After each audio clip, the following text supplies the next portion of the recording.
इस वक्त की बड़ी खबर बीजेपी से निकलकर सामने आई है, जहां पर बीजेपी ने दूसरी लिस्ट जारी कर दी।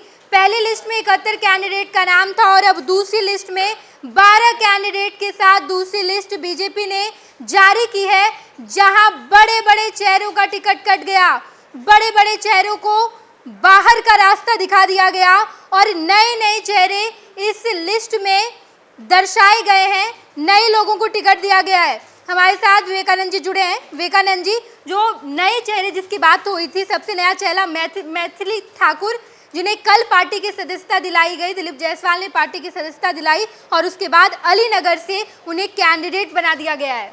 बिल्कुल, आज भारतीय जनता पार्टी ने उम्मीदवारों की दूसरी सूची जारी की है। इसी के साथ कुल 83 विधानसभा क्षेत्रों में प्रत्याशी के नाम का ऐलान हो गया है और दूसरी लिस्ट में, पहली लिस्ट में 71 प्रत्याशी और दूसरी लिस्ट में 12 विधानसभा क्षेत्रों के लिए प्रत्याशी घोषित किए गए हैं।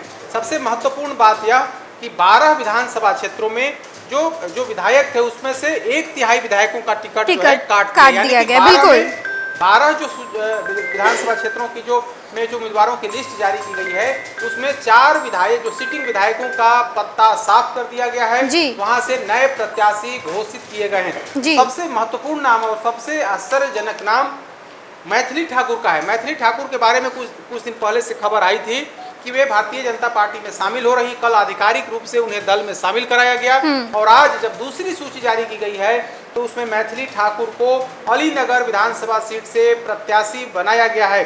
अलीनगर विधानसभा सीट पर भारतीय जनता पार्टी ने अपने सिटिंग विधायक मिश्री लाल यादव का टिकट काट दिया है। 2020 के विधानसभा चुनाव में मिश्री लाल यादव एनडीए गठबंधन के तहत वीआईपी से कैंडिडेट थे और उससे चुनाव जीते थे। बाद में वे भारतीय जनता पार्टी में शामिल हो गए। भारतीय जनता पार्टी में शामिल होने के बाद एक दूसरे केस में वे जेल गए और उनकी सदस्यता भी चली गई। हालांकि कुछ समय के बाद वे जेल से बाहर निकले और उनकी फिर से सदस्यता बहाल कर दी गई, लेकिन उन पर आरोप थे कि उन्होंने दल विरोधी कई कार्य किए हैं। तो ऐसी स्थिति में भारतीय जनता पार्टी ने उनका पत्ता साफ कर दिया है। बिल्कुल विवेकानंद जी, मैथिली ठाकुर के बारे में अपने दर्शकों को बताएं कि सबसे पहले विनोद तावड़े से उनकी मुलाकात हुई और उसके बाद से ही ये चर्चा शुरू हो गई कि मैथिली ठाकुर को चुनाव लड़वाया जाएगा, जिसके बाद बीते दिन कल बीजेपी के प्रदेश अध्यक्ष दिलीप जायसवाल ने उन्हें पार्टी की सदस्यता दिलाई और ठीक एक दिन बाद यानी कि आज उन्हें अलीनगर से कैंडिडेट बना दिया गया है।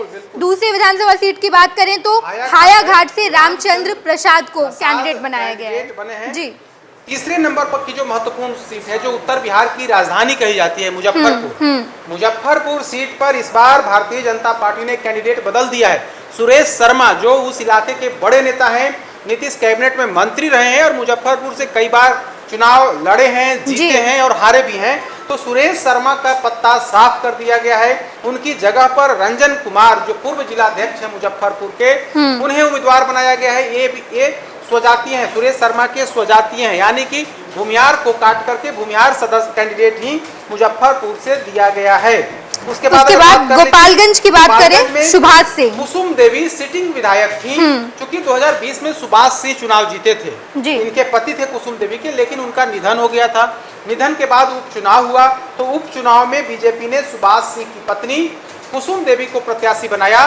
कुसुम देवी विधायक थी, लेकिन अब उनका पत्ता साफ कर दिया गया है और वहां से सुभाष सिंह को प्रत्याशी बनाया गया है, यानी कि नया नाम गोपालगंज विधानसभा सीट पर। जी बिल्कुल, बनियापुर में केदारनाथ सिंह पर एक बार फिर से भारतीय जनता पार्टी ने भरोसा जताया है, उन्हें उम्मीदवार बनाया गया है। एक और महत्वपूर्ण नाम है, विधानसभा सीट है छपरा विधानसभा सीट। जो सिटिंग विधायक हैं डॉक्टर सीएल गुप्ता, उनको बेटिकट कर दिया गया है। सीएल गुप्ता लगातार 2 बार से विधायक का चुनाव जीत रहे थे, इस बार उनका पत्ता साफ कर दिया गया है। ये उम्रदराज हो गए थे और कहा जा रहा था कि निष्क्रिय हो गए हैं, पार्टी की गतिविधियों में भी शामिल नहीं हो रहे थे, लिहाजा उनका टिकट काट दिया गया और वहां से छोटी कुमारी को प्रत्याशी बनाया गया है। उसके बाद बात कर लीजिए सोनपुर विधानसभा सीट में एक बार फिर से विनय कुमार सिंह प्रत्याशी बने हैं।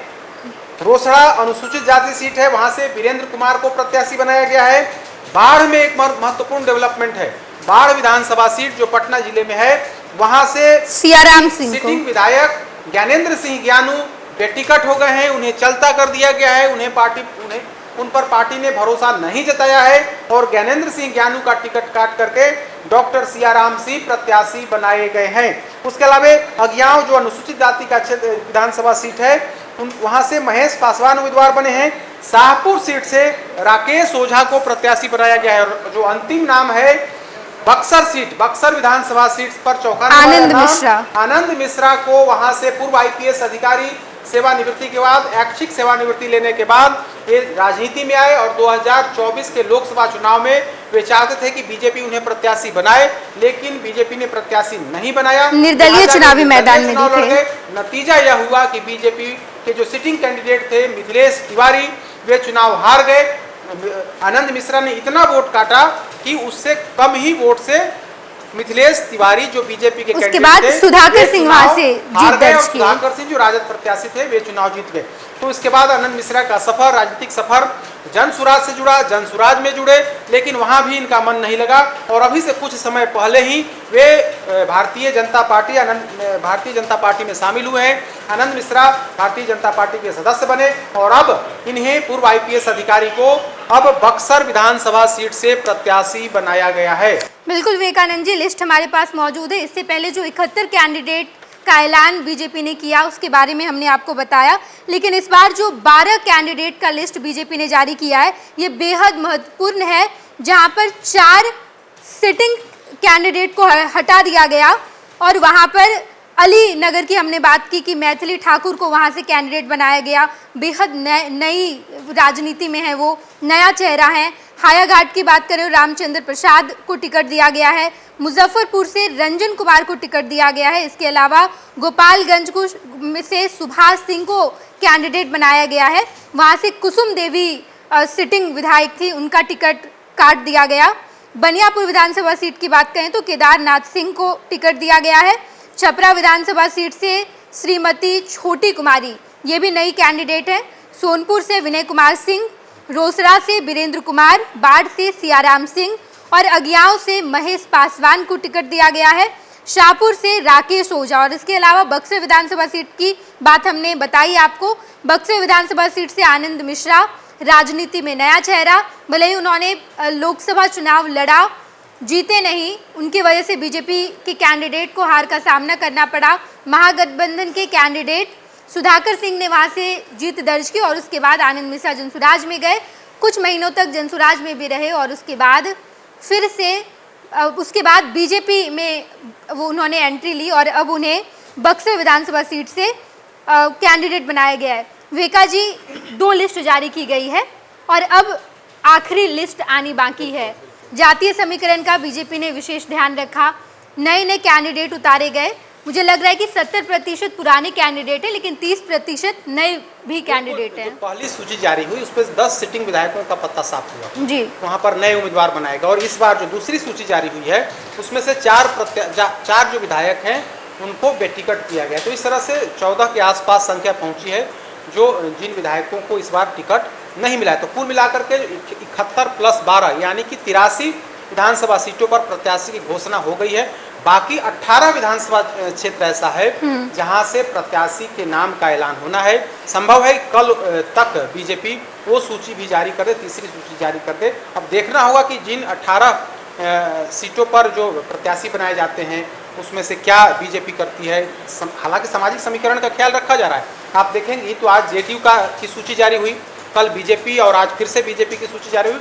तो बीजेपी अगड़ों पर थोड़ा ज़्यादा फोकस कर रही है। ठीक है, लिस्ट में अनुसूचित जाति भी हैं, पिछड़े भी हैं, अति पिछड़े भी हैं, लेकिन फोकस कहीं ना कहीं है सवर्ण समाज बिल्कुल। और जेडीयू ने किया है कि जेडीयू ने लवकुश पर फोकस किया है, यानी कि कुशवाहा, कुर्मी और अति पिछड़ों पर विशेष ध्यान है।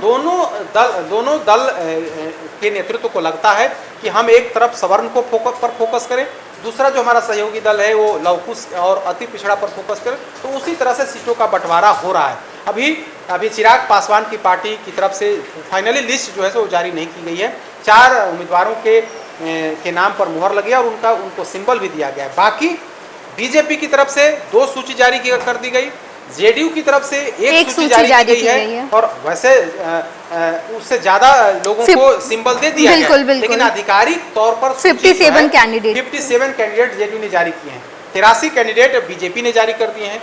बाकी का जो बचा हुआ है 17 हिंदुस्तानी +1 आवाम मोर्चा ने भी कर दिए, हम 17 पार्टी ने। +1 18 उम्मीदवारों के नाम की और सूची जारी होनी है। उसमें देखना होगा कि बीजेपी क्या करती है। संभव है कि उसमें कुछ और सिटिंग विधायक भी होंगे, हो सकता है कि उसमें उनका पत्ता साफ हो या फिर क्या सेट कुछ भी होता किया है, जा सकता है। क्या कुछ होता है या देखने वाली बात है। बिल्कुल हमने आपको बताया कि बीजेपी के जो 2 लिस्ट आए हैं, दोनों लिस्ट में किनका पत्ता कटा, किन्हें तवज्जो दिया गया, जातीय समीकरण पर किस तरीके से ध्यान रखा गया है।